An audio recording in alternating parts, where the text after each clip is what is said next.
বাংলায় এখন একটি নতুন স্লোগান গুঞ্জরিত হচ্ছে, তুমি কে আমি কে, বাংলাদেশ বাংলাদেশ।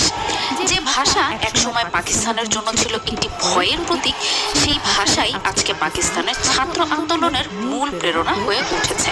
বাংলাদেশের সাম্প্রতিক গণ অভ্যুত্থান থেকে অনুপ্রাণিত হয়ে পাকিস্তানের শিক্ষার্থীরা এই স্লোগানকে তাদের প্রতিবাদের ভাষা হিসেবে গ্রহণ করেছে। কোয়ালিটি সম্পন্ন আন্তর্জাতিক মানের still bar CSRM committed for better still. বাংলাদেশের সাম্প্রতিক ছাত্র জনতার বিপ্লব সারা বিশ্বের মতো পাকিস্তানেও প্রবল আলোড়ন তুলেছে। বিশেষ করে পাকিস্তানের শিক্ষার্থীরা বুঝতে পেরেছে ছাত্র আন্দোলনই স্বৈরাচারের পতনের জন্য প্রধান হাতিয়ার হতে পারে।